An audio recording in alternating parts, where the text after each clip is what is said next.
Good to see you again. Yeah, good to see you, G. How are you? How's life? I'm good. I'm really good. Had some good feedbacks of the previous episode, so I'm excited to start this one. And this one is going to be a bit more specific, whereas the first one we went a bit like all the way on different topics. I know. How have you been? Yeah, good. I'm not the biggest fan of January, but I guess that's just my Nobody is. perception. Who is a fan of January? I don't know. Maybe people that live somewhere in Australia, you know, where it's. I think it's It's too hot now in Australia, I think. Yeah, probably. But no, it's definitely been exciting, and obviously, I think as we both have difficulties probably looking back or watching ourselves, it's also a great learning experience. And as you've said, it's good that we have a topic for today. What is the topic of today? What is the topic? Tell it. It's like anxiety, and I think everyone can relate to anxiety. Everyone experiences it in some sort of form in their lives. And of course, there are different types of anxiety, but also often it can be misunderstood, I suppose, right?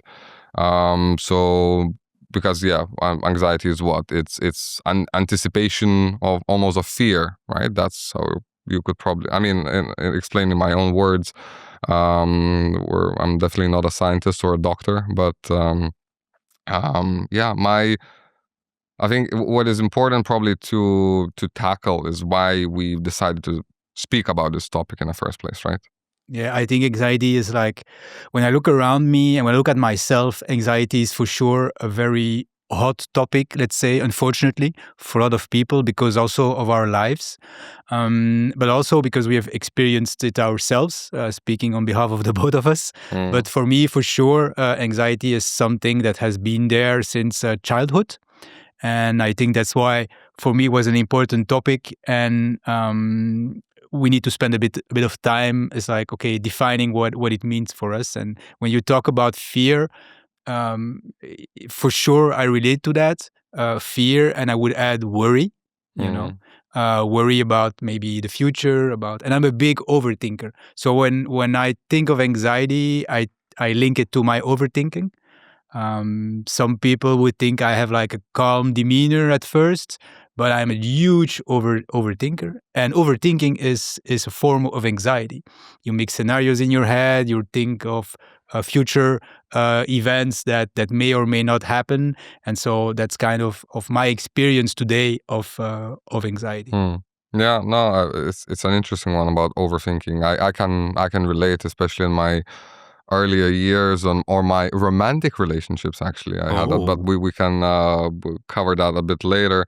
And I think I wasn't necessarily a very anxious person, but I definitely had forms of anxiety, like for example social anxiety. Even though I could say I'm quite extroverted, I feel comfortable around people, but I've noticed maybe even like after COVID, being in an environment that is not very familiar for me, I feel socially anxious. Like and it's weird. And if I reflect back, it doesn't seem that it's my character. But I suppose then we can also conclude, right, that anxiety is not something that is given, right? It's based on circumstances, and as we grow, as we change our minds, our bodies, anxiety also can come in different forms. Yeah, but most of all, I think there are two misconceptions about anxiety.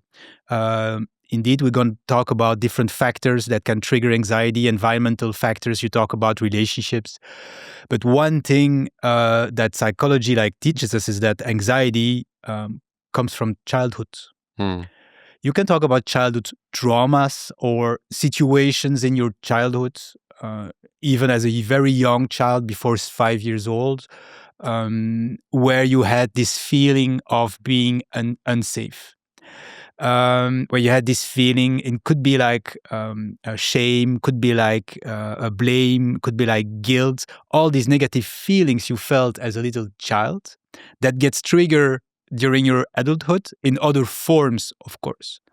Adult separation, so separation from your parents could be, for example, a big one. So besides what we're going to talk about, like in your adult life and what triggers anxiety and how to manage that, we also need to acknowledge that this childhood traumas need to be addressed as well as really underlying cause of the anxiety. Because you can have all the anti-anxiety techniques as an adult. It's important to do the groundwork. And if you have chronic anxiety, which means that you have regular sleepless nights, you have panic attacks, you have palpitations, all these important symptoms that can come with chronic anxiety, you need external help. You need to consult somebody. You need to go into therapy, for example. You need to do some what we call shadow work. But so what I want to say and conclude on that point is that as a child you get these negative feelings that you cannot put words on it at that moment, and you cannot externalize what you feel at that point. So, and that's why these emotions of shame and guilt and blame, you do them to yourself subconsciously, and you feel them in your body. So anxiety is much more a feeling thing and a body thing than a mind thing. So people think it's like, oh, anxiety, yeah, it's, I was talking about overthinking, but it doesn't happen first in the mind. Anxiety is first a feeling in your body. And then it becomes thought, and it becomes, something that lives in your mind. And I think it's very important also for the listeners to first identify okay, do I have anxiety? Do I have anxiety? Okay, and where does it sit in my body? And really feel it in your body, because it starts with a feeling. It's first a feeling. So yeah. I think one thing, and probably, stress can be very much correlated to anxiety, right? And I think a lot of people probably experience one way or another at some point during their life where they get really stressed. You almost feel it in your belly, right? In your gut, and even your digestion can change, and the sweats. I think it's probably a bit more difficult to identify anxiety, right? It's not so black and white, but no, it makes absolute sense. You mentioned shadow work. What is shadow work? That's a good one. So shadow work is looking at the sides of you that lie in the shadow. What does it mean? It's sides of you that you're not comfortable looking at. And that's why they are in the shadow. So they are repressed. They are repressed feelings. They are repressed thoughts. They are things that live there often since your childhood, and you're not unaware. That's why we call it shadow. So first of all, you have to make them aware. And that's why when you experience this anxiety symptoms, of course you can go and do meditation or breath work, but you have to go, if you want to go to the root of that, you have to first acknowledge that the feeling is there, where it sits in the body, and try to put words on it. What am I feeling? What's the emotion exactly? And where in my childhood did I felt that way? And that goes a long way as a starting point. I'm not saying, because this is, of course, a long-term journey that you are going to take with yourself, and that's why therapy is taking also so long.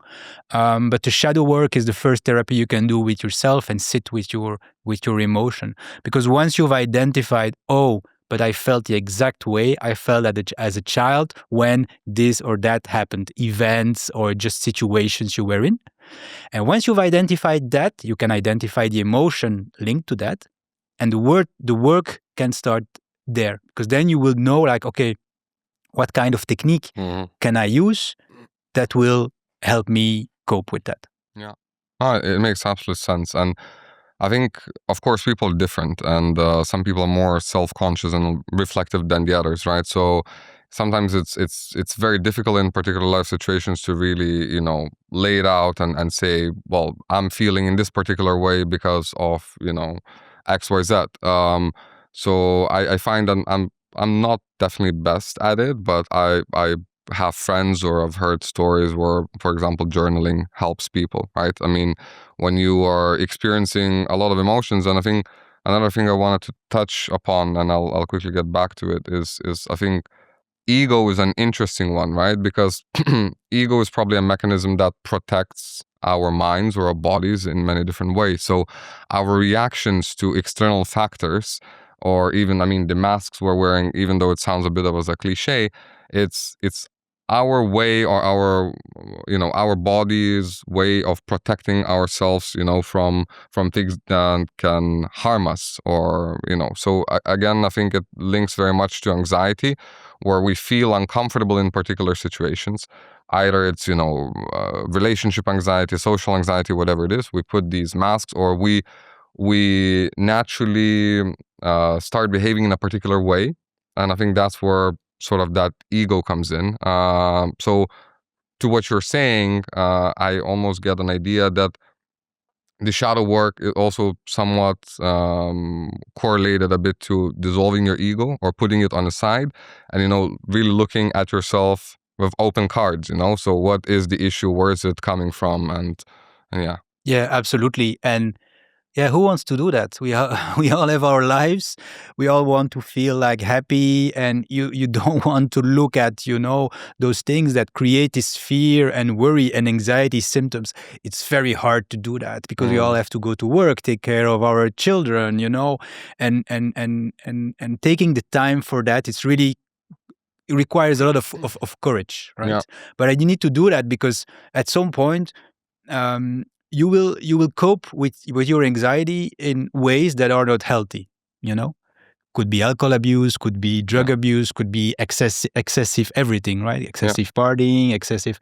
It could be going into these excesses, and then the more you go into that, the further away you go from, like you said, this possibility to really look at yourself instead of numbing yourself. Yeah, no, exactly. So it's again these sort of your body's natural responses, and probably alcohol, right? I mean, if you drank alcohol and or I don't know, you smoke marijuana, whatever people do, you look for these unhealthy escapes. You calm your mind, and you probably don't feel anxious anymore. So almost subconsciously, your body starts, going into the repetitive pattern, just to avoid the emotion. Because I think it takes not probably, but it takes a lot of courage actually to deal with the issues you have, because it's far from easy. But there's a saying that everything that feels like hell currently, is gonna bring you to heaven, and vice versa. Because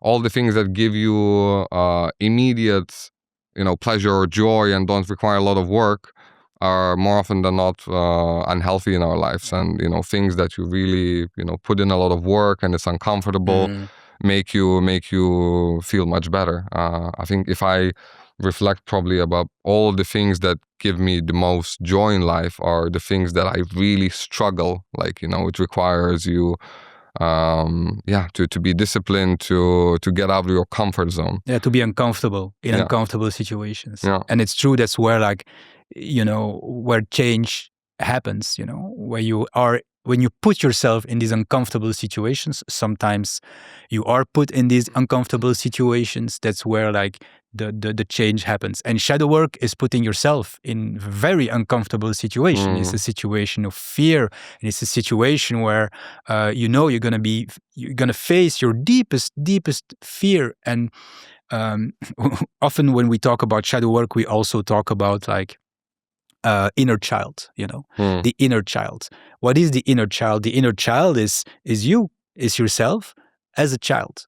So you need to kind of go back to those feelings and those emotions that are not especially not comfortable and not easy to look at, because also as a child you don't have a lot of means to speak for yourself or defend yourself. So you take like a little sponge, you take everything in.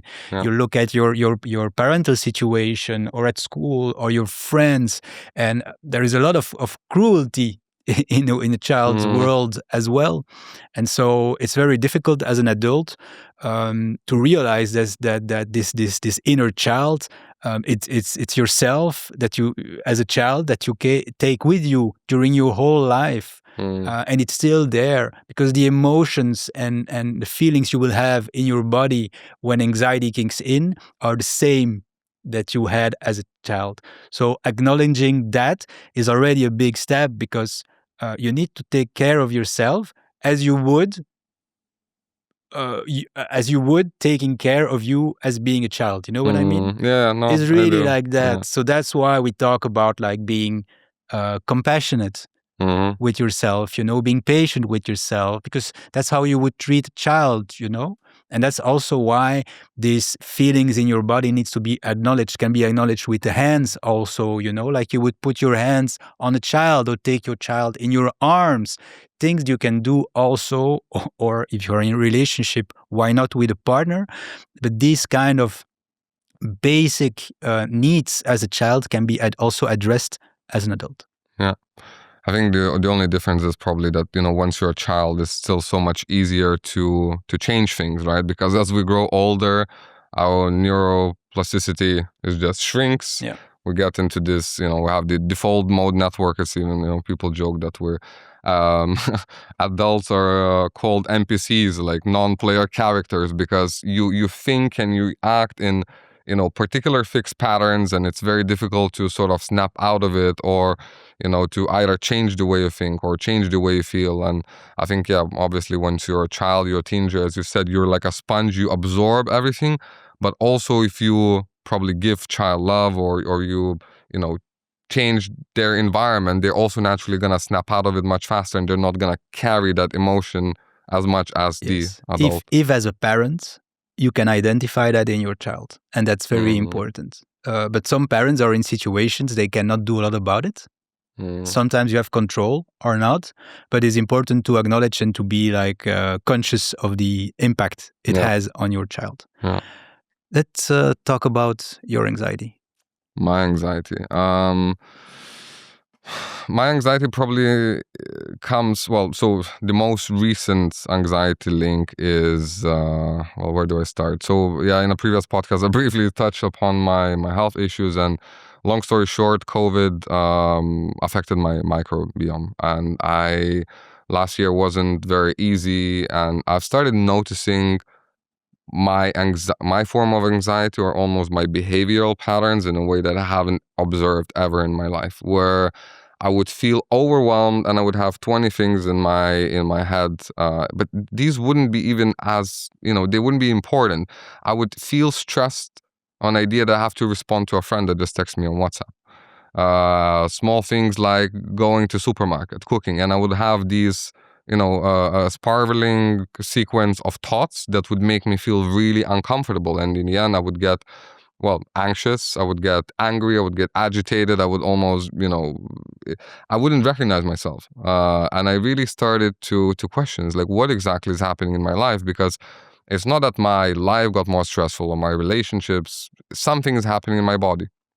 And I had this thought, maybe somehow linked to my gut, and maybe I can speak about it a bit later. But I came to a conclusion soon enough that I need to fix whatever is happening here, because it makes absolute sense, right? 90% of serotonin is manufactured or made in our gut. If your gut bacteria is out of whack, because of a gut and brain axis, you're naturally you're not gonna feel well, because as I gave an example earlier, if you get stressed, you naturally feel it in your belly. And it goes the other way around. If your stomach or belly is not well, that's going to affect your mind. So it was very difficult. And of course, it doesn't only come from, managing your gut. It also very much comes to trying to manage your mind. And I was probably in the past years much more focused on maintaining my physical body, exercising, eating well, but I probably neglected my mind in some cases. And I think that also, reflected a bit on my anxiety. And I think Jansu, my partner, she has observed it very well as we live together, and then probably she couldn't recognize me 6-9 months ago as well. I'm not sure. Maybe she can chip in. She is our little shadow guest sitting in the back. Hello. Yeah, I mean, in theory, you are doing everything right, and it just didn't make sense for me to see a person like you behave in that way as well, because it wasn't that we had a lot of priorities, or you had a lot more than normal to do in your life, but it was just really interesting to observe that. Interesting. Definitely. Yeah. So yeah, but I think everyone has, very different forms of anxiety, because they're like, I don't know, like performance anxiety, right? Is such a big one, and I have a lot of colleagues in work environment where I speak to them and they feel anxious because of expectations at work, for example. And I'm not sure if either of you experience it, maybe Jansu.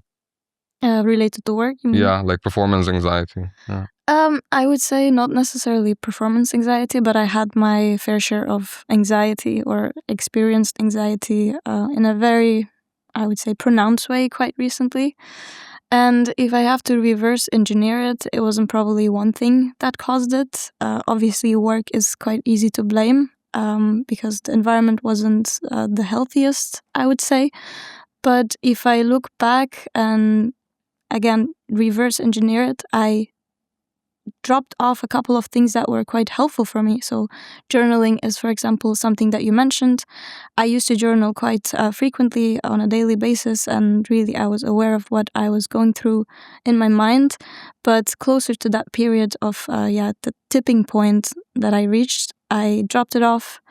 And alongside that, I also stopped moving my body. So I stopped doing any sort of exercise, which probably caused, that work getting to me a bit more than usual. But yeah, I guess it's not that straightforward. And the truth is, there's probably a different formula for everyone that's feeling anxious, and you just have to look at it very carefully. Yeah. No, that makes sense. Yeah, interesting. I think indeed it's like, because you were talking about journaling, you're also talking about journaling, and it's like finding your, like, we talk about like sublimation, or your sublimation technique. It could be journaling, but it could be like, painting, it could be singing, it could be like so many things. And it's indeed finding your kind of the modalities that will help you the best cope with that anxiety.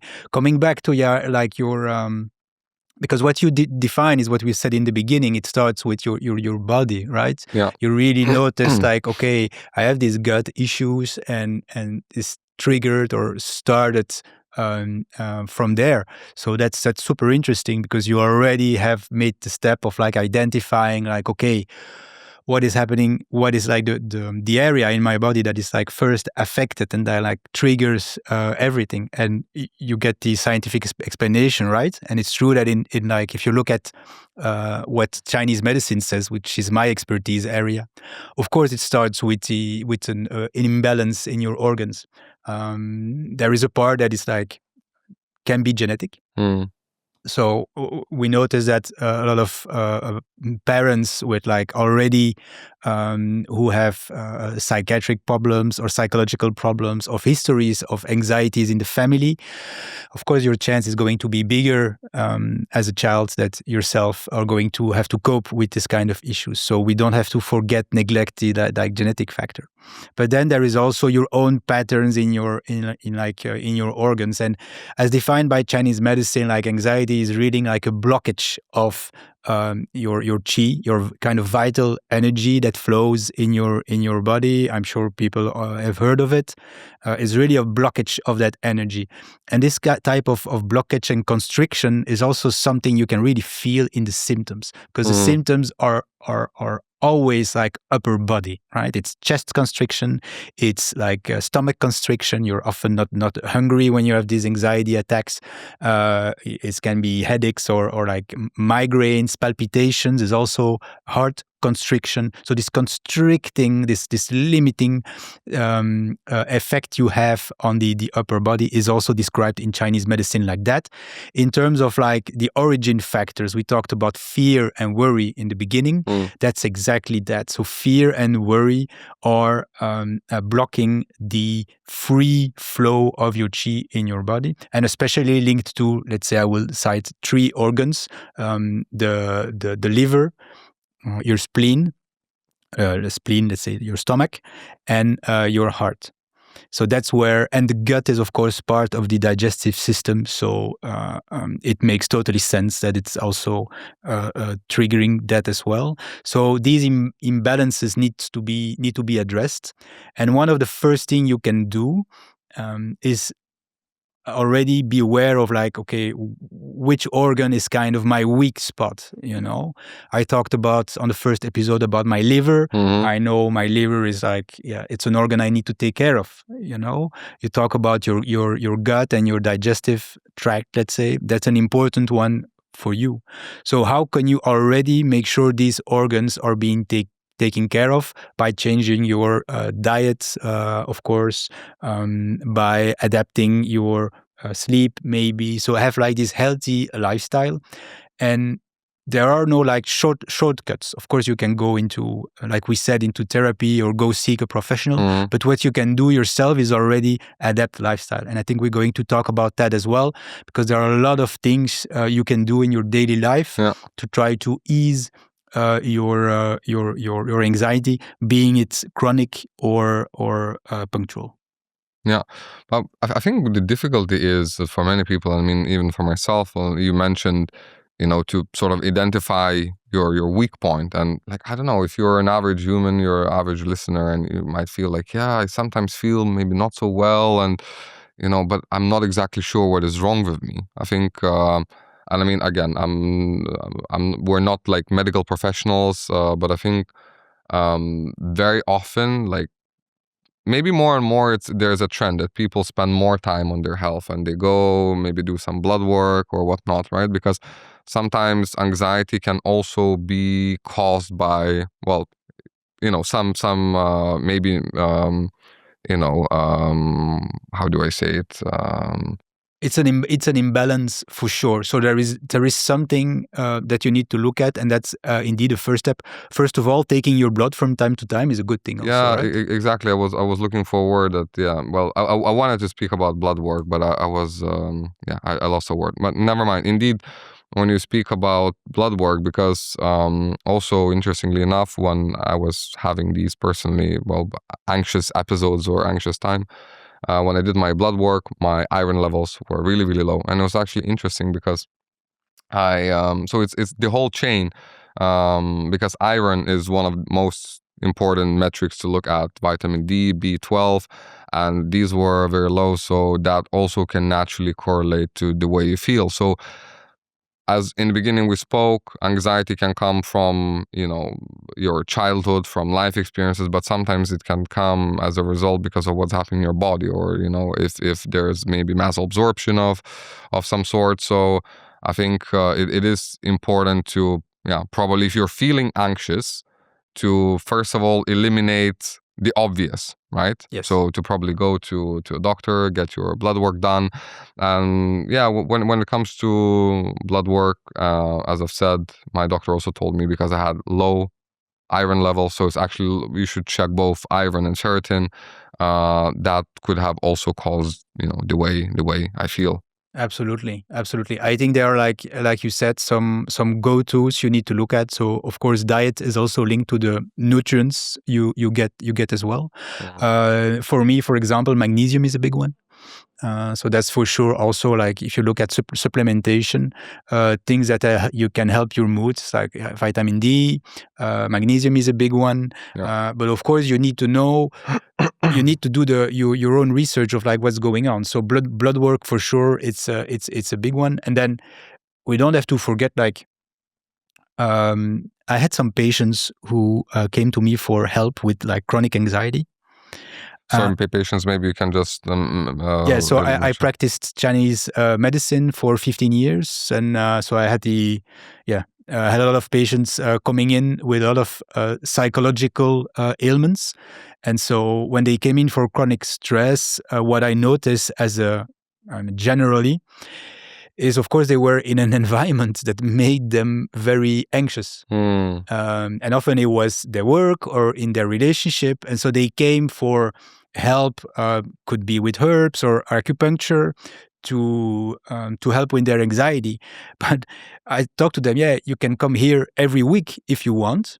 But I think the biggest like improvement you can do is change your environment, right? If you are at a shitty job with toxic colleagues, or you're in a shitty relationship, or imagine you coming home and your partner gives you anxiety, well, please do something about that first, because this is like the easiest. I'm not saying it's always easy, but the environment is like, of course, the most obvious thing you can change. Yeah, no, of course. And I don't know, when it comes to environment, I mean, I can also think, sometimes you enter the room and you naturally, you feel anxious, for without a good or obvious reason. And I think that environment is both, right? It's internal and external environment. So I think even the house you live in, if it's messy, I mean, it's, clustered, and it's just a lot of things that you don't need, and your brain, is probably, I think there's so many interesting things. And I was actually speaking with Jansu the other day, and she told me, oh, by the way, we have the lights that we have now in our house, even though our brain doesn't, well, we don't obviously see it, but it's actually flickering. So it also at some point makes your brain anxious, right? Yeah, it's you don't see it visually, but your nervous system recognizes it, so it just naturally creates more anxiety. So it's very natural indeed that if you're in an environment that causes anxiety by default, or gives you that baseline of anxiety, then you're not going to be able to handle it. Your stress response basically is going to be much poorer. But there is some research now showing that LED lights indeed have this effect, and that incandescent lights, which we used before, were much better for us. So it's also a question of mirroring, like the natural light. So that's an important one as well. What else did you like? What else did you change in your environment once you were conscious of what was happening inside your body? Well, when it comes to environment, is probably, for me, was also like external environment obviously plays a very important role, and going outside, like for example, if I go to gym, or I would go for a run, or in general spend time outside, or change environment in the first place, because also, I mean, I don't want to jump from topic to topic, but I think also I don't have any data, but from my friend circle, I feel like a lot of people got much more anxious during COVID, right? So if you naturally had to stay in one place and you don't change your environment, and if you already feel in a particular way in this environment, and maybe without a good reason, you don't know why, naturally I think shifting your environment, going somewhere else, getting some fresh air might make you feel better. But I couldn't really pinpoint a particular thing within my environment that made me feel better. It was more particular lifestyle changes or habits, and more focusing on my mind. What I notice you saying is going out, changing my environment. But I guess what you have to think about is, how can we bring outside to inside? It's a design principle that's been, I think, it's not a new thing, but it's called biophilic design, which I'm pretty sure you're noticing it in airports. They're putting green walls. They're introducing more elements of nature, like bird sounds. I'm sure you've seen in offices, some of the newly built offices, they're starting to put these elements. But if you cannot go outside, because it was COVID, obviously not anymore, but then you can start building your environment in your home that looks more like nature, and that always helps us because we feel good in nature. There is some research that shows that if you don't have access to nature, which can happen if you live in like an urban dense environment, that even like virtual nature, even that has a beneficial like effect. So because there we're talking about indeed several topics, but that are linked, because you were talking about, I go to the gym, so there is like movement involved. Yeah. And I go outside. So going outside is already like important, a change of environment. And of course, if you're in a city, you don't always have a park or a forest or something like that, but at least going outside is already something. So studies have showed that just going outside for a walk, like even a short walk, 10 minutes, already changes your brain chemistry. And there is a simple reason for that, is that you cannot at the same time be anxious and walk and breathe as you walk, So it's very difficult to be walking and breathing and be anxious at the same time. So it's a kind of a bypass technique that can help. And I think everybody can open the door and go for a walk for 10 minutes. That's something I do.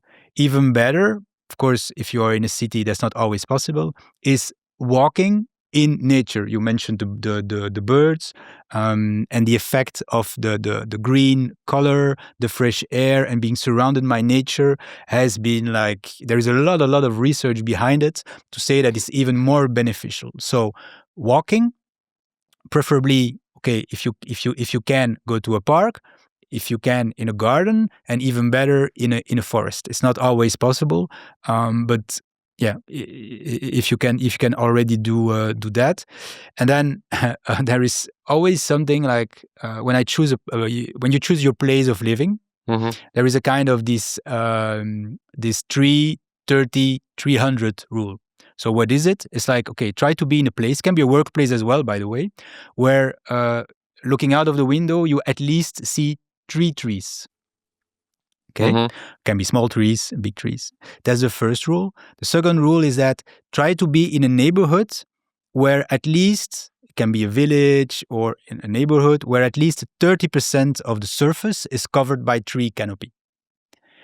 And then the 300 is linked to like be at least less than 300 meters from a green spot. Can be just a small park, can be a forest, can be...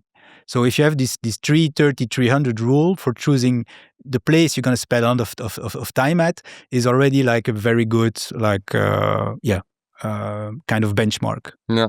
No, I think in general, like people kind of lost that relationship with nature more. I mean, now it's maybe coming back more and more, but most people live in a concrete jungle, and I think we're quite fortunate enough. I mean, Belgium, Netherlands, they're still very green, but a lot of metropolitan cities and some countries, they don't have that access. And actually, as you started talking more about external environment, I can relate so much because I love fishing, and when I go back home to Lithuania, it's and I wouldn't say, I'm not a very patient person. And even though I don't have very strong anxiety, I still have this anxious personality based on, well, how I feel and what kind of events are happening in my life. When I go fishing, the world stops. So I can just, stare at the lake, because it's also, there's a lake, there's a forest, and I actually feel so good. And even, walking bare feet, I used to spend... actually a lot of summers at my grandparents' place. So I grew up in a city. There was nature, but not that much. But at my grandparents' place specifically, there was a lot of nature and running. And I always, even, when I was an adult, when I would go there, I would feel very at ease, let's say, right? So I think once you mentioned the external environment, it makes absolute sense to me. And I think another one we went with... What about, can I interrupt you? Yeah, of What course. about the fishing exactly makes you so peaceful? Because I don't think the fish have the same opinion. No, no, true. It's not the actual. So I mean, there are a few components. So I think here we're talking about the environment, right? Because normally I'm by myself. It's really peaceful. It's lake. So but there is this water element. Is this important for you? This water element? 100%. I'm very much a water person. It wouldn't be possible to get me out of water when I was a child. I could just stay there for hours and would always get sunburned. Yeah, it doesn't surprise me, and it's interesting because just making a little note on that is that if you look at Chinese medicine, but other systems have that as well, is this kind of elements, right? You have this element. Sometimes you have 5 elements, sometimes you have 4 elements. The elements kind of change, but if you look at the basic elements, you have like water, like you said, right? You also have earth, which is like the barefoot grounding part, which is important. By the way, a lot of studies has shown that this grounding, this barefoot grounding has really like effects and lowers your cortisol levels quite instantly. which means that also you can walk barefoot in your garden or wherever, but on the ground. But you can also buy one of these grounding mattresses or systems when you sleep. That's also possible. So it's something you can also try. So that's the earth element, but you also have the wood element, which can be, very beneficial. Or you have heat, like it's like more the fire element, right? That can also be beneficial. So try to find your element. What is like, for me, is water. You know what I do when I'm anxious? When I have like an anxiety attack, what works best for me is two things. It's like I go in the shower and I take a long shower, hot shower. Instantly relieves my mind. Is amazing. My body reacts to water very well. Or I take a bath. I take a bath. I'm lucky enough to have a bath. I take a bath and I put some salt in there and I go in the bath. So water, I know water suits me. So find your element. Find your element that really like makes a big difference in balancing balancing your state. That was my note. You said when you, actually I have, quite the opposite, and I have a follow-up question for you, but what actually helped me, and I know you're not a big advocate for cold exposure, and I definitely know that also probably cold showers or cold plunges, they can have an adverse effect if you're already like feeling a bit anxious, because naturally if you're doing it for the first time, you would probably start hyperventilating, right? So and your cortisol level is going to spike also. Your cortisol levels go up, you hyperventilate, you're gonna get even more anxious, more stressed. But if you control your breath, and again, this is my experience, it's one, size doesn't fit all, but it really helped me, because yes, in a short term your cortisol levels go up, but later, after the cold shower, your dopamine increases and your epinephrine. No, I cannot. I actually forgot how you pronounce it. But yeah, so these two things also put me at ease, and I have then normally very, very clear mind, and I don't think about anything. So, but again, it's very personal, as you say, by finding an element. Also, probably within that element, you can have different reactions. When you were talking about going, taking a long hot shower or a bath, you said when you have a like anxious time or episode. So I know what causes anxiety in your life. For me, clearly is the overthinking. So I've always been a big overthinker, and it's because also as a child I've been put in scenarios that were unsafe for me. Okay, so of course I had to cope with that, and I had to cope. A natural coping mechanism is so you have three mechanisms kind of when you have this anxiety attacks, and it's important as well. We're going to talk about relationships, and in relationships, that's something that's very important, because you have to acknowledge the coping mechanism of your partner. This is like essential. So it's like flight, fright, or freeze. Right? Yeah. Some people they run away, right? They run away from the situation, whatever it is that causes them anxiety. Another type of person will stay, but will become like very angry, or have like these outbursts, or this kind of more the fight mode. Can be physical as well. And then somebody else is going to have like more of a freezing mechanism. Yeah. So shut down completely. So it's often one of those three. And so for me, it's like coming back to the overthinking is my mind going like completely nuts, imagining all future scenarios that could or could not happen, and that's like something that triggers one of the aspects that can trigger an anxiety episode for me. I've learned to cope with that. So I'm talking about the showers, but one thing when my mind races like that is I go for a walk. For sure, that helps. So I just put on my shoes, I go outside, I walk. Helps me tremendously. Sometimes I put like soothing music in my ears as well. Yeah. But it's also about because of course because you were talking about the cold exposure.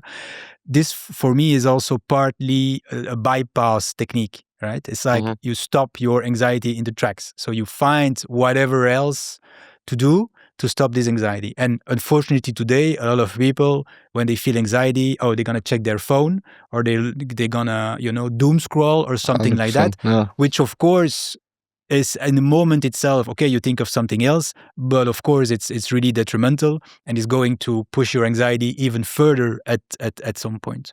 But so I go for a walk, or the techniques I can use now as an adult and with my experience is also, so the first thing I do is like, okay, acknowledge you feel anxious. You would be amazed by the number of people who don't know they have anxiety when they have anxiety. They often say like, oh, I'm an overthinker. Oh, I have ADHD. Oh, I have this or that. Yeah, but this comes down to you have anxiety. Can be sometimes, can be chronic, whatever. And so for me, acknowledging in the moment like, oh, I'm anxious right now, that's the first step. The second step is like, okay, what am I feeling in my body? Where in my body do I feel it? So just a little side note, I was at some point in my life in a very toxic working environment. And when I got home or even at work, I would have like pain in my heart, like really like somebody putting a needle in my heart. Okay, blocked me completely. And at some point I got also scared. So I went to a cardiologist. And that's also a logical thing you do. You go seek professional help when it comes to like physical symptoms evolving like that. And the cardiologist, I did like a lot of tests, and the cardiologist said like, this is just stress. There is nothing wrong. You have a very healthy heart. You have the super healthy heart even. I was like surprised that she was saying like, wow, this is amazing. And I was like, yeah, but I have so much pain. And she says like, it's just stress. And then, when you have that information, the second step is, okay, why do I feel pain in my heart? Acknowledging this pain in the heart and acknowledging the emotions that kind of come with it. And then you can start seeing like, okay, but what's causing this? Oh, but it's my boss talking me that way. Oh, but it's because I have so much work and I have the impression there is no end and I'm not going to be able to do what's asked of me, for example. That's an important one. And then you link that with what's happened in your childhood of not being enough, you know? Yeah. Wow. And then you come to this kind of moment of truth where you have to do the shadow work, because there you have to confront feelings that are like deep inside. And it's not going to be like, you have to do it regularly every day. And at some point, you will be able to identify these anxiety symptoms and the physical symptoms before they get worse. So in the very beginning, it's like, oh, I'm starting to overthink. I'm starting to have these symptoms.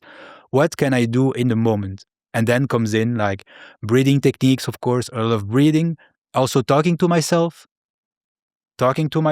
in a way that's compassionate, in the way that's like, I would to a child. Recomforting yourself is like, oh, this is just like an alarm going off in your body, because anxiety is a kind of alarm. But what is the alarm saying? And for me, it's breathing. I do a lot of other work as well. We can talk about that on other episodes. But the walking is like amazing for me. And then I don't need to have a lot to be able to come back to baseline. So I find kind of my way to be to come back to a safe place. And it also, honestly, in my life, what I also learned is that being with the right partner, being with a partner that calms your nervous system is key. So if I have like one message today in terms of relationship, and you can talk about it as well, I guess, is find a partner that calms your nervous system and that knows that when you have this anxious moment, that knows how to help you and how to cope with it, I think, you said so many. Sorry. No. So many interesting and relevant things. No, but it's important, and I think it's all. So my first thought was, you were saying how it's important, to sort of identify and reflect back. It's like, okay, I'm feeling anxious. It's not, other emotions, and I think it's difficult. It's difficult for, as we spoke earlier, to be that self-reflective and self-conscious and say, oh, well, I'm feeling anxious. And I think what really, I was always very much interested in meditation. I was not necessarily the best at it. I wasn't consistent at it. Like, I would have episodes, I do it for a month, 2, then I stop. Recently, I started meditating as well, and like the profound, and you briefly, touched upon in the previous episode what meditation is. But what I really started to learn is observing whatever's happening, observing your feeling, observing, and as we said, like, some people might think, meditation, you have to sit in a quiet place, and not be distracted. But it's kind of the opposite. It's being present in the moment and really realizing what is happening around you and within you, right? So even the small sensations, how the air feels, how the temperature. So I think, again, it might help for some people. I feel like my personal experience that I'm becoming more self-aware. So even, whatever emotion is coming to me, now I can observe it and reflect and then deal with it better. Because I think in these busy lives, and we're always so overstimulated. You mentioned doom scrolling. I think it's another way. I had episodes when I would feel anxious. I need, I want to get out of this emotion. That's my ego, right? We spoke earlier, wanting me to get out of this uncomfortable situation. You go on your phone and, it's these constant distractions. And then in the end, it's so difficult to pinpoint how is it that I exactly feel. And you spoke about relationships, and I cannot agree more that, relationships are probably, it's one of the pinnacles in our life, right? And I think I actually was listening to sorry, I'm jumping a bit, but it's all kind of relevant. I was listening to a podcast recently with Stephen Bartlett, the Diary of CEO, and he touched upon, so he was being interviewed, and he actually said such a thing that I cannot agree more with, that, there was almost a trend recently of being more independent, getting away from people, living your life, and all of these things. But I mean, people are meant to, relationships are important. Even the way evolution worked, people needed people, right? I mean, and he was actually talking about this analogy: if we wanted to kill a bison or a grizzly, we had to cooperate. So I think, as you touch on relationships, I think relationships can get you out of anxiety, right? But it equally can get you into anxiety, and it's not only about romantic relationships, it's relationships everywhere, your friendships, and it's difficult to choose them. And I think it's a very thin line, because sometimes if you're, for example, if it's your first romantic relationship, things feel uncomfortable, you're, oh, maybe that's not the person, you're going to jump out of it. I mean, obviously that's not how it works. You have to determine whether, the effort and the work you put in is worth it, or, it's a toxic one. So how do you think in this, like, current life, we can determine whether, if something feels uncomfortable, is it something I should get out of because it's giving me anxiety, or is it, maybe it's just a temporary episode and I need to put a bit more work to actually, make it better? That's a big one. I just want to come back one minute on meditation, because one thing I cannot do when I have an anxiety episode is meditate. Oh yeah, of course. Yeah. Right? It's just to be clear that before, right? Yeah. Because that would be very difficult to achieve in that moment. Talking about relationships, I've done this mistake in my life more often than not. It's like, when you confuse passion, right, and the jitters, feelings you get in your gut, by the way, also, of having this passion and having a healthy relationship and love, it's like, and when you're young, when you have these passionate feelings for somebody, that can also relate to anxiety. and that's not a sign of love, And I learned, unfortunately, by trial and error, then having a partner in your life that can, like I said, calm your nervous system when you're at ease. And it's not maybe always fireworks and passion and often drama, which can lead to anxiety. It's very confusing because that you think, oh, but that's the passion, the fire of love. No, it's just this person is giving you anxiety. You get a lot of drama in your relationship, and in the long term, this is going to be hell.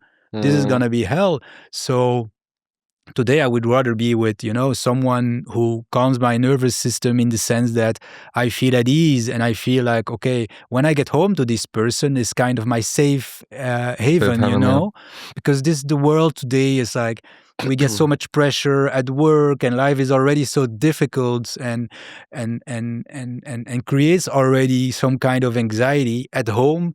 You want to be in your safe haven. You want to be comfortable with your person. You want to have this kind of relaxing feeling when you are with somebody. And doesn't always go with like this passionate side. Of course, it's better if you can have a good balance between the both, but you know what I mean? Yeah. So having this, I'm so in love, but then you have a lot of anxiety coming up. It's like, oh, is she going to call me? Oh, should I text her or not? Oh, what should I wear, or what should I say? And all these things that create a lot of anxiety. At some point, it's not normal to have with a person that just accepts you as you are. And also, it's very we always say that your partner you look in your partner what you're missing in yourself. Yeah. Right? Yeah. So if you're an anxious person, what you're missing in yourself is this calm and balanced. So go for a partner that can add can add to this calm state as well. So that's my experience in relationships. And by the way, this also can be applied to like family, of course. This is not you have your chosen family, but then you have your blood family. I have some people in my family as well where it's like, oh, I know this is going to be very difficult, and this person is going to give me anxiety because of the drama that comes with it, because of so some things you can change, other things, of course, you need to learn to cope with them. Yeah. I think it's also important to know that, well, probably there's this also, well, I wouldn't call it healthy anxiety, but maybe, well, my personal experience was when our relationship with Jansu just started, and the anticipation of seeing her, and I would be so excited, and I would have this anxiety, but it wouldn't be an anxiety that would drive me, it wouldn't be a sequence of events that would make me feel worse in the end. So it's, or like, texting you someone, or meeting your idol, for example, someone you really looked, up to, and I think you could feel a little bit anxious. So I think, but it's also not coming from her. It's not that she was creating anxiety. Exactly. That's the difference. Absolutely. Yeah. It's more yourself. So I think it's also just for listeners. If you feel a bit anxious, because it's excitement / anxious, and of course you want to look good. You want to create a good first impression. These are very human and natural things, and of course there are ways to mitigate it. I think also the very first time we sat down here, we really didn't know how is it gonna go, and I felt a bit anxious. It's like, well, what do you say, and what's the flow? Oh, maybe I'm gonna forget this or that. So I think these are very natural and human things, and I think, well, there are techniques, right, to make it a little bit easier or better. And maybe I'm again slightly jumping, but when we were earlier, when you were mentioning, that, well, particularly breathing, hot showers help you. So when you actually asked me when I had my anxiety episodes because of my gut, actually the most profound and most important thing that helped me was actually breath. And again, there are different breathing techniques that can assist you to deal with anxiety, because generally when you feel anxious or you get anxious is your sympathetic nervous system takes control, right? As you were saying earlier, fight or freeze. And what you want, you want to kind of calm your body down, right? Because your body gets into this, anticipation of fear, anticipation of threat type of situation, right? So you naturally are at ease. What worked for me really well, and I mean there are different breathing techniques. Obviously, don't do Wim Hof, as I mentioned in the first episode, if you're already anxious, because it might make you, for the time being, even more anxious. But generally, it's called sighing. So, for example, or actually even humming works, because we have a vagus nerve, right? That is the biggest, also called as a cranial nerve that is responsible for a lot of neural responses, right? So actually, if your exhales naturally are longer than your inhale, so for example, if I would inhale for like 4 seconds,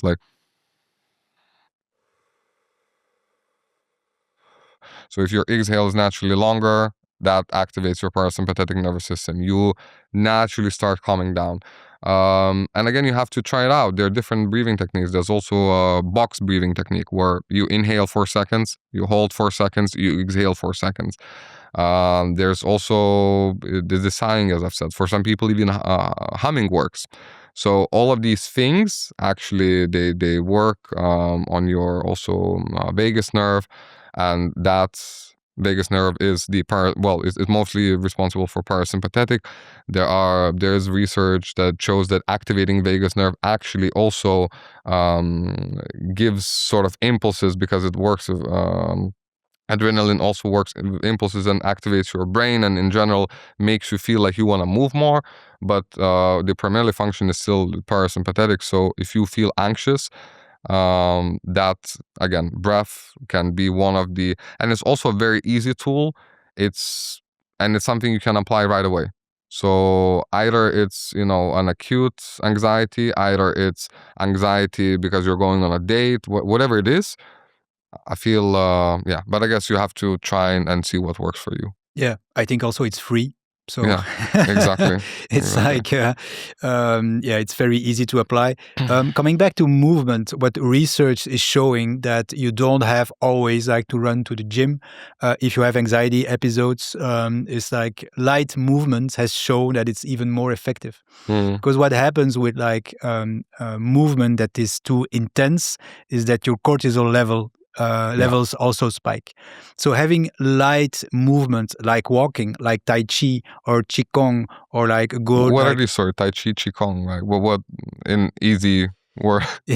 So I think Tai Chi, everybody has seen this. This is like, in fact, this is like martial arts movements. There is even like forms of Tai Chi with weapons, with swords and things like that. But it's very like slow and controlled movements with the breathing. So the breathing aspect is like super important. So there you have the breathing plus the movements that are movements of martial arts, can be also applied in defense, but they are practiced in a very slow and steady mode. It's beautiful, and it's also very effective. And then Qigong is you have also different forms, but coming back to like the breathing, it's also very breathing based, and these are movements that activates your meridians. So that's really based on Chinese medicine, activates certain meridians. So coming back to this energy points, right? Meridians. So. Yes, absolutely. So that's through the meridians flows your chi, your vital energy.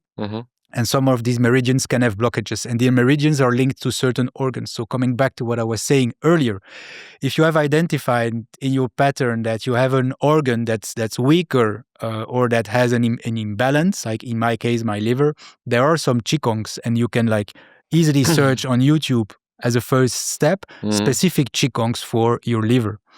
And these Qigongs opens the meridians in your body, and the meridian specifically links in this case to the liver. And it's a very nice, let's say, first step in like the principles of Chinese medicine as well, before going to see a professional, of course. But so slow movement in a lot of recent research has shown to be very beneficial in case you have anxiety. And this is also something you can do at home. It's very easy. Open your YouTube. There are tons of Qigong videos. Tai Chi is a bit more technical. Qigong would be like maybe more a first step to start, because these movements are often more basic. Yeah. I was actually earlier when we were coming to the studio, was briefly speaking with Jansu, and she mentioned to me, it's actually quite interesting that, well, because anxiety, I mean, there's so many angles to it, but it can apparently also be genetic, and I actually didn't know. What was the? Yeah, it can be genetic, but it's not always the case that it's expressed. So there's a thing called gene expression, which simply means that your environment matters, even if you have the gene sequencing or the DNA sequencing that would cause anxiety. But there's also an interesting research done on Holocaust survivors and their generational family, let's say.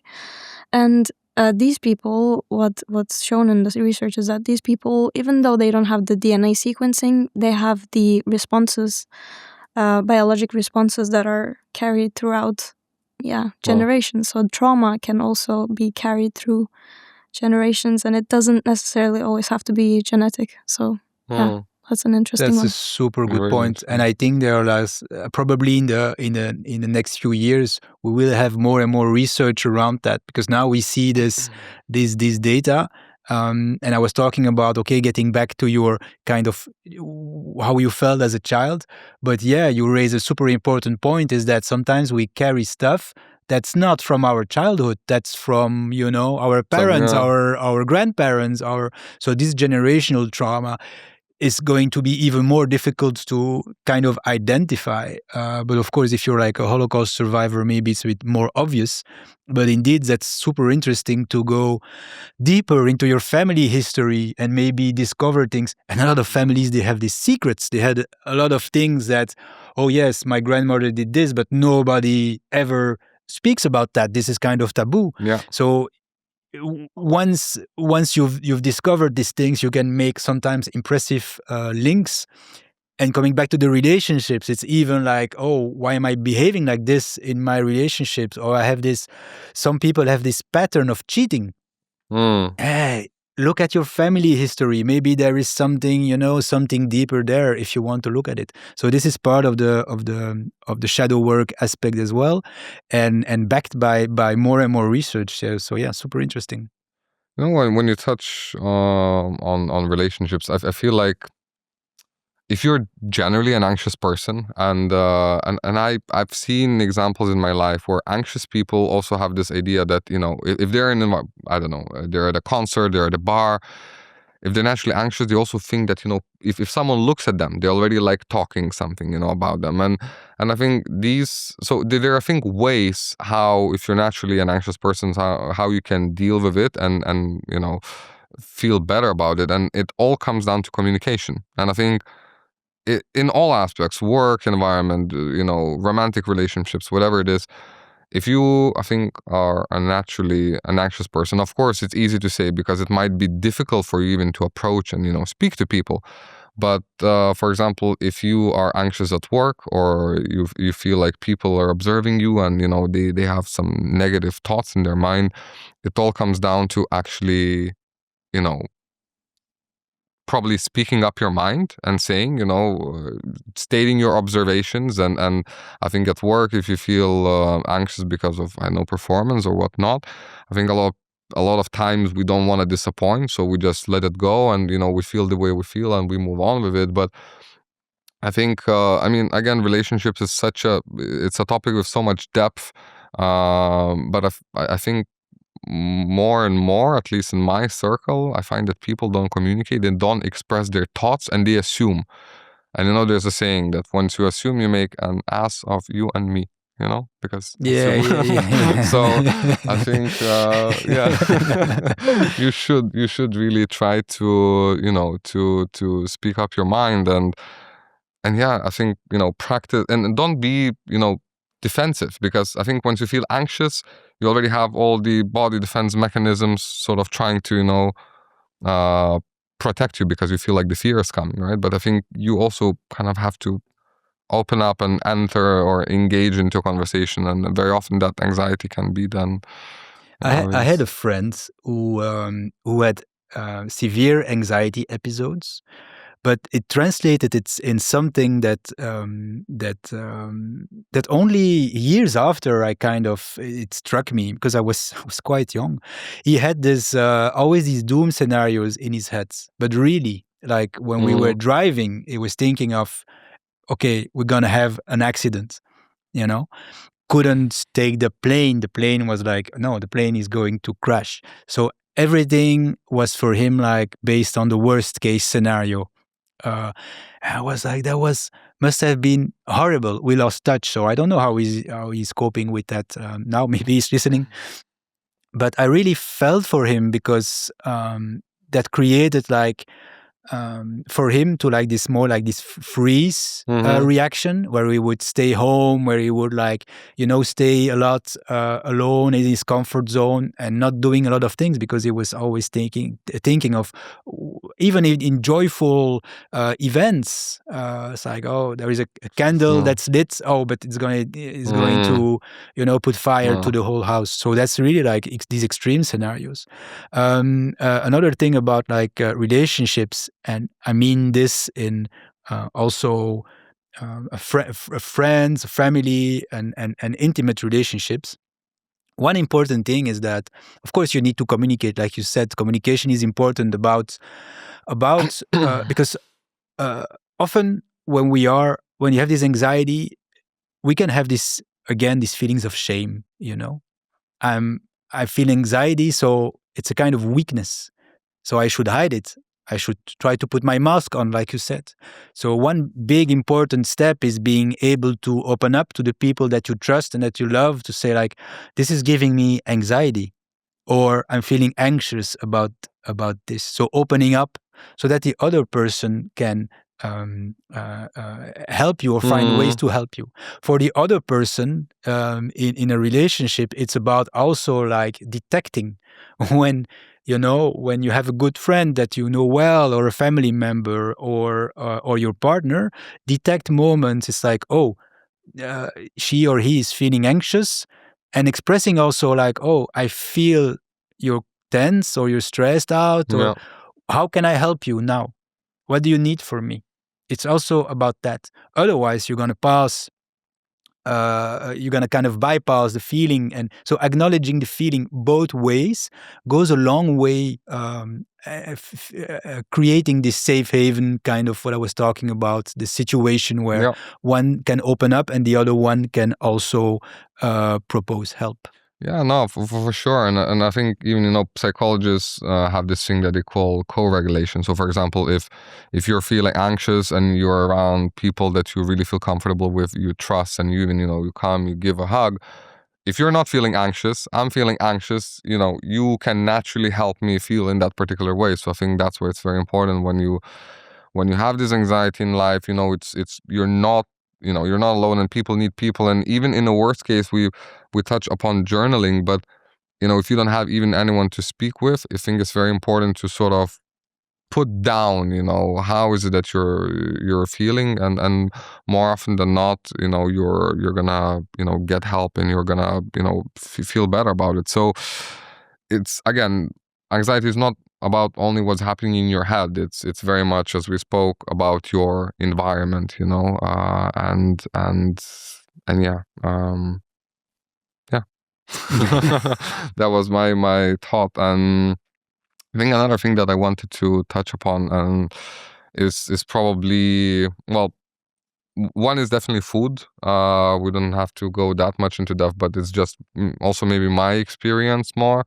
I spoke briefly about coffee in the previous episode, and actually, as I completely stopped caffeine, I still had a few times where I would have like half a cup, even very weak coffee, and I noticed, because I have no tolerance for caffeine now, that I feel jittery, So I think also it's another trigger probably for people to take into consideration, especially if you drink a lot of coffee, because there's research that if you consume over 400 milligrams of caffeine a day, which I don't know, I think it's equivalent to 4 or 5 cups of coffee, which is quite a lot, but friends that drink like 4 or 5, no like problem. Yeah. Then 4 or 5 o'clock, you're cold sweats, you're feeling anxious, you don't know what's happening. So I think that's one important to note. Another thing is, on the contrary, there are things that can help anxiety, so particular products or foods or supplements. So there's a lot of research that omega-3 fatty acids actually, so if you're feeling anxious, not that you're going to take omega and you're not going to feel anxious, that's not how it works, but it's a prevention, right? And that's what you spoke in the first podcast. It's about prevention, right? In general, our guts, and we spoke a little bit about it, but there's an interesting thing.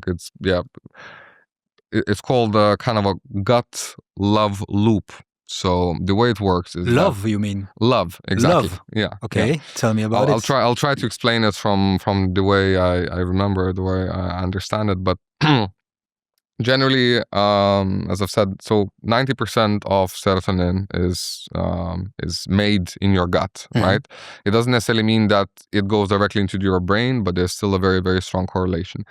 Now, what happens a lot, and especially, I mean, COVID is quite relevant, and I've been, so when I had the issues, I spoke to the doctor, said so many people now even get a virus, they don't even know it's COVID. It affects so many people's guts, right? So it destroys all the good bacteria, right? So once good bacteria in your gut gets destroyed, as a result, it can affect the serotonin manufacturing functions, and in general, you have, because of the gut and brain axis, you start feeling a little bit unwell, right? So that's my example. I would start feeling anxious. Now, if your gut is sending signals to your brain that you're not feeling so well, naturally what happens? You get a bit more closed up. You get moody. You don't feel well. You get more and more disconnected from people. You don't want to engage into the relationships. And again, it's much more complex than that. But your energy, the way you feel and the way you behave, you don't seem very appealing or very attractive to people anymore, right? So even if you go on a work meeting or you go meet some friends, you don't, lack of that relationship, lack of empathy, in the end results in a position where it gets very difficult to accept and also to give love. So I mean, it's a far-fetched loop, but it really does make sense. And I think more and more, and another thing maybe last to mention, sorry, I'll stretch it, that ultra-processed foods, there's a lot of research that it's one of the main, well, not one of the main causes, definitely not, but one of the contributing factors, for example, for depression. So of course, depression and anxiety, these are two different things, but still it can affect your, your mental fortitude, your function, and give you anxiety. So I think people don't think, and I'm a bit biased about gut, yes, but there is a lot of research and a lot of links showing that if you neglect your stomach, if you're gonna eat whatever, if you're gonna eat a lot of ultra processed food, saturated fats, and sugar, it can affect the way you feel mentally. Yeah, food is like a giant topic, of course. But it's good at least to cover like the basics. And you talk about coffee, all kinds of stimulants is bad because you're already in a hyperactive state, this alarm kind of phase. So don't go to stimulants in when you're in that mood. And there is one thing also for me, and it's everywhere, is sugar. Mm-hmm. Sugar has also a spiking effect on your cortisol levels. But what happens, it's strange because it's a huge paradox. When you feel nervous or stressed, a lot of people, they open their cabinets and they go for comfort food. Mm-hmm. And it's often sugary food. So what you're going to do, you're going to feed your body with kind of a fuel that's going to help your anxiety a lot. It's going to give you cortisol spikes, and it's going to give you hormonal imbalances as well. Because as we know, these sugars get metabolized very rapidly, and so you're gonna have a bit like coffee, this kind of spike, and then this spike is going to go down, and then you will crave sugar again. So this is what we call kind of the feedback loop. But so avoid sugar at least when you're like in these anxious states. And then I talked about magnesium, which is an important one. But for example, there are and it's easy to find online, a lot of nutrients that we know have a beneficial effect, especially on the brain, but especially on the amygdala. And the amygdala is kind of the zone in your brain where your anxiety sits. The amygdala is like the center in your brain that picks up on the signals of your body, on the stimulus you get, the stimuli you get from your environment or from your own thoughts, right? And it's going to trigger your cortisol. It's going to trigger. So it's like picking up the alarm signals and really like transforming these alarm signals in like very tangible symptoms as well. And so in these hyperactive states, you need to have the right nutrition from your brain. Tryptophan is also an important one. So tryptophan is found, for example, if you want to look at what type of foods, in nuts and seeds is an important one. Also in meat, especially poultry as well. So this is, you can of course take the supplements, but the first phase is first look at your diet. Fats, of course, with ultra processed food is bad. Salt intake as well, too much salt. So it's really like in these excesses that you will find maybe things you can adapt in your diet. Oh, that's super interesting, and I'm sure helpful for the listeners. Yeah, I think food is and again, we're not medical obviously you are semi there, but thank you. But it's no, but of course everything, and again, what probably some things work for some people might not necessarily work for the others, meaning that prevention or in general, like nutrition can make other people feel better while the others not, because everyone is still very much individual. But yeah, food is... Can I ask you something about, because food is an important one. Do you have other food topics? Because there is one thing I want to cover before we end this. There are a few things. Well, actually, we can move away from food. Or is there about food that you want to talk about? I want to be sure we cover sleep. But if you have other... No, I was just thinking, it's not necessarily a topic that I want to cover, but one thing I wanted to mention in general, and I think society has been changing a lot, right? And I think your mental health has been, well, as a trend on the rise, right? It's much more comfortably spoken of, but an interesting thing, and I was shocked that previously, like even medical doctors, if you would have symptoms of anxiety, they would even characterize it as character weakness, almost as so only in 1980s I think it was acknowledged, I think PTSD and anxiety as a form of, well, that is a thing, that, and I grew up in a society, well, not society, but in a country where especially men, suppressed emotions is very much. Where did you in Lithuania. Okay. It has changed a lot. It's very, very different. It's very westernized now, and it's a very different story. But I feel like 25 years ago, if you would be experiencing any sort of negative emotion, it would be considered a weakness. Mm. It's not something that you're going through something, you're not feeling well, but it's not something you were able to speak of freely, and I found it shocking. It's not that long ago, 25 years. It's not at all. And I think in some countries, even in Europe, and maybe in some, societies, it still can be considered that, if you're feeling anxious, if you're feeling maybe not so well, that, it's almost your fault, and it's almost, shameful to speak of it. So I think and where I want to probably conclude is that social media had two angles of it. And I was thinking before coming here is, it obviously from one hand creates a lot of false expectations. I think especially for younger generation can be quite toxic, and you can feel anxious of the expectations, right? Because you look around and it seems like everyone's living this beautiful, good life, everyone's beautiful, fit, and all good.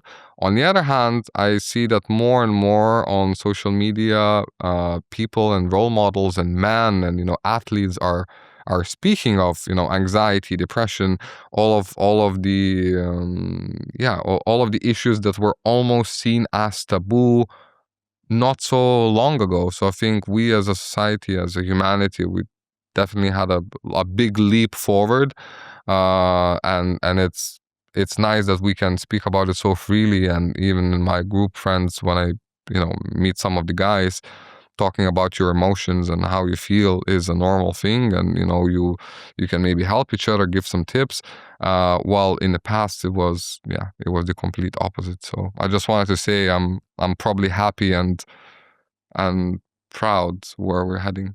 Yeah, absolutely. But I have this experience as well. Of course, I'm older than you, so I think I have an idea of what you're speaking about. And it's true for me. It has been like a process because, and still with some friends, I'm not like I am with you, or I'm not always at ease opening up, because this kind of stems from a past where indeed you had to play this kind of, especially for a man, to be like this tough guy, and like speaking about your emotions would be related to weakness. And I hope, because social media it's a paradox, because we talked about social media enhancing your anxiety levels. Yes. But on the other hand, the benefit could be indeed people that are like influencers, being able to put these topics more and more on the table as well, so young people also can relate with that. So I think that that can be like a great benefit as well. Yeah. I mean, with social media, it's like the same as you go to a grocery store, right? I mean, you can buy healthy, food full of nutrients. You can also buy trash. So I think the same with social media. It just depends what you follow and with your friends, by the way, same with your friends, huh? You can also choose 100%. So it's there's you can always find some good and bad, I guess, in social media, or anything in fact in life. And you've mentioned sleep. Maybe this is one thing, maybe to close off this episode. We didn't touch upon sleep, and I think that's one of the main factors. And it's also a feedback loop. So if you're anxious, you're probably not going to sleep well. And the other way around, if you have a lack of sleep, your anxiety it will make your anxiety worse. Yeah. What's your experience with like sleep linked with your anxiety? And what are kind of your findings in your own life? Sleep is a big one. Probably only half a year ago, I really started focusing on my sleep and started prioritizing my sleep in the first place.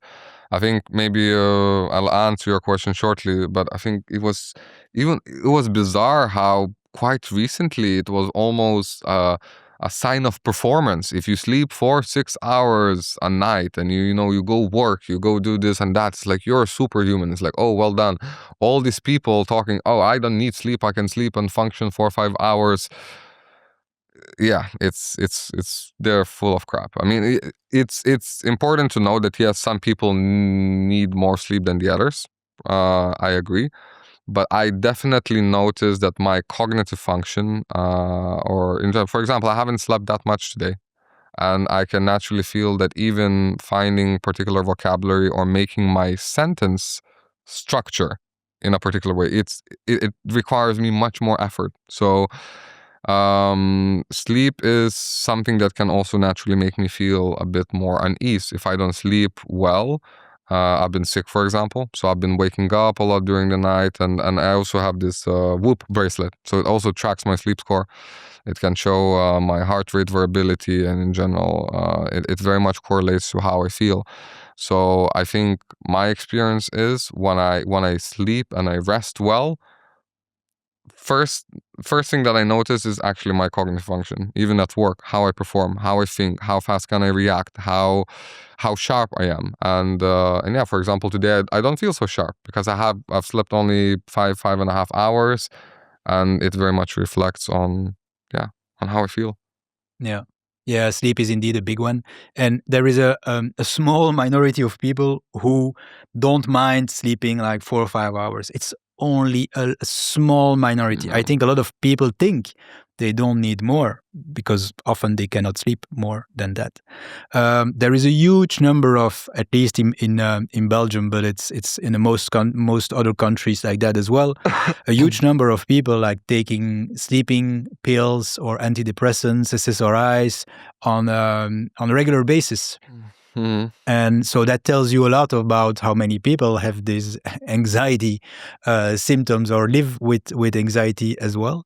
So sleep is like a super important one. Also, to know if you have anxiety or not. So if you're in doubt, it's like, yeah, but what am I feeling? Is just like if your sleep patterns, okay, it can happen to everybody to have a bad night. But if you have regular bad nights, yeah, that's a big symptom, and it's time to seek help. It's time to seek help when it's like that. A lot of research shows also for the brain that, because we're talking about 8 hours of sleep, yeah, even 9 or 10 hours is like very beneficial. So the more sleep you get, the better. And personally, in my experience, I had episodes where I slept really bad, and sometimes, and I want to say it maybe also to reassure or to, it's not frowned upon. It's probably maybe frowned upon by some. It's okay if you need sleeping pills for 2 weeks, to bridge a very difficult situation in your life. You're grieving somebody, literally or not. Something traumatic happens in your life. You lose your job. You get, bad news.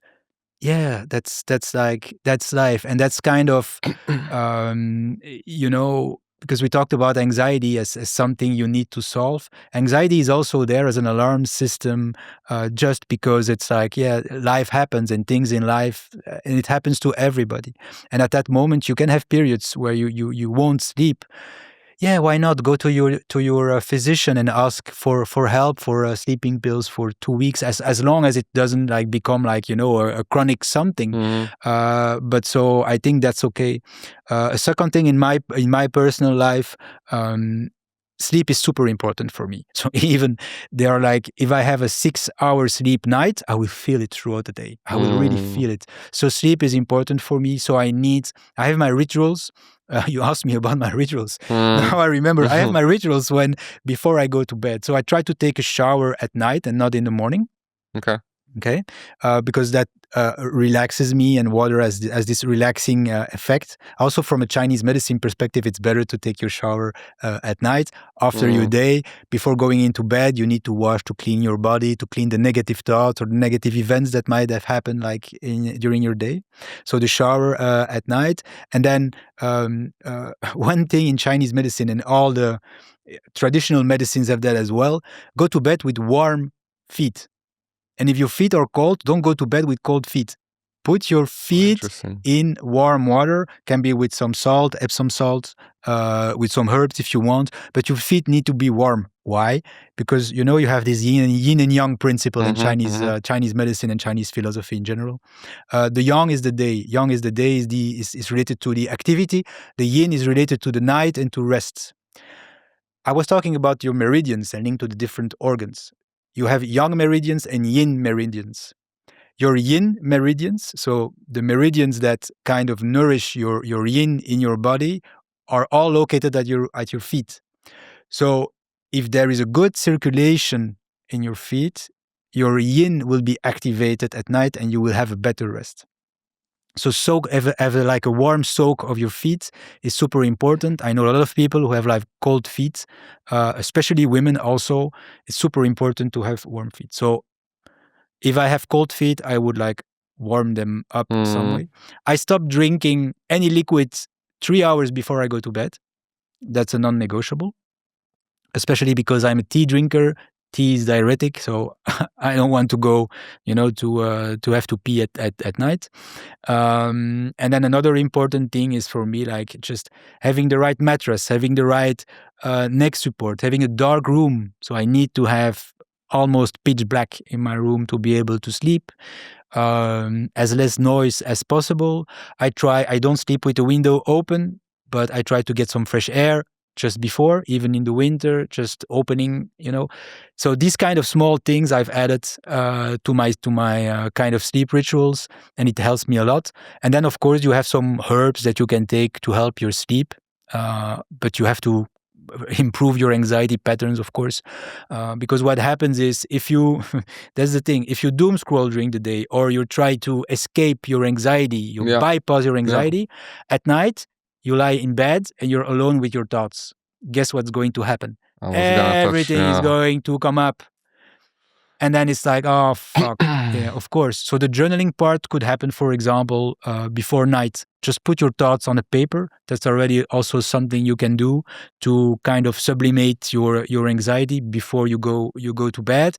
Or try to find, if you have things you have to do the next day, try to write, your planning the next day or things, just to get the things on paper out of your head. So I can go on and on with this because sleep is a passionate kind of topic. For me, I can see that. I'm gonna stop here. No, but Chad, so you want to add something? Yeah, I can mention about the cold feet because I really relate to it very much. I can never sleep if I have cold feet, but that's, I guess, where having a relationship or someone to sleep with comes in handy because I can always warm them up on... It's like an iron. Yeah. But also coming back to sleep overall and sleep quality, before we met actually with G, I had insomnia and really terrible sleep quality overall. But throughout our relationship, my sleep also improved. So I guess if you love someone or feel safe, that can also improve drastically.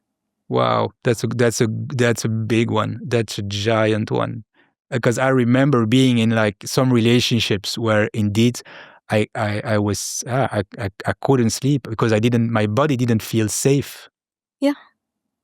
I relate to it very much. And I mean, it's now difficult to sleep alone at times, but it's much better because I really struggled with it for a very, very long time. So yeah, thank you. No, Jansu has this when we sleep, even, like at some point you need like space, but she would still hold at least with hand, like my hand or like some part of body. It's like, can I just touch it? Because I said it's like, oh, so it's actually so cute and nice of you to do it. And it's like, yeah, then I feel safe, and then she can sleep. That's amazing. I sleep with my cat. Meow. Same thing. She puts a paw on me and to feel safe, and I put my hand. No, but indeed, finding the ways to feel like safe when you sleep is an important one. And you have so many research on sleep, and maybe this could be also a topic for a whole other episode. But we've already talked for so long. Maybe is there anything you want to add? Yeah, like a few things on sleep, and then I think we can wrap it up. So, as you were mentioning all these things, I noticed that in general having a wind down routine before you go to bed, because we're so engaged with like phone, and I'm not great at it. Like we speak about it with Jansu quite often, but I've noticed a few times where I really don't look at my phone. Well, okay, maybe just quickly put on an alarm clock, but don't look at my phone for like even half an hour or like 45 minutes. Your brain and even I think you get a very different quality sleep. And another thing is, for me at least personally, is the room temperature. You haven't mentioned it. Like, I think naturally we turn off our heating towards the evening, and normally the bedroom is around 18 and a half. I've noticed that when I'm warm at night, I have really bad sleep quality. So if it's like 20, 21 degrees, also if it's warmer months and you have very thick duvet, for example, again, maybe it's personal, but I think on average, I think there's a lot of research as well that sleeping in a colder room is actually much, much better for you. I learned this from my previous partner, who was always sleeping in like these cold rooms. And in the beginning I was like, oh, I cannot do that. I need like, like at least 18 degrees to be able to like sleep and be comfortable. And now, kind of thanks to her, so I'm kind of thankful. Now my room temperature is like 13 degrees. 13? Yes. Wow. I sleep in 13 degrees. Of course, I have layers that I can change, but the freshness of the room, is a big change for me, and I sleep much better. No. She slept with the window open, even in the winter, which is like that's another level. But 13 degrees is fine for me. Yeah, we sleep now with window like partly open. If you would tell that to my mom, she would laugh at you. She would laugh. She would laugh at you because she also sleeps with the window fully open, even during winter. Yeah. But the only difference is we live in the Netherlands, she lives in Cyprus. Yeah, that's maybe a small detail. Yeah, no, but it also gets cold during winter in Cyprus for sure. Maybe last thing, because also it's sort of my personal experience, and sometimes I drive John so crazy. You were mentioning about the thoughts, and it happens to me a lot. When I go to sleep, she's ready to sleep, I start getting these spiraling thoughts. I have to do this, that. And sometimes I mention, she's like, you're unbearable. Like, just stop. We speak about it tomorrow. I don't know, do you, because also if I don't normally have trouble falling asleep. But I think and again, just getting back to anxiety, I felt that the days where I was more anxious, I would have more difficulties falling asleep because the same thoughts would start racing back to me. Are there any techniques or ways that, I don't know, you can, especially since you're an overthinker, how you can get your brain, how you can calm it down to fall asleep? Because you cannot fall asleep. For sure. So coming back to my showers, it's a favorite topic of mine. So this how many times you go from bed to back and forth? Well, no. But it's long showers, but it's just one shower. But the shower does that to me. So when I have these racing thoughts, I have them in my shower before I go to bed.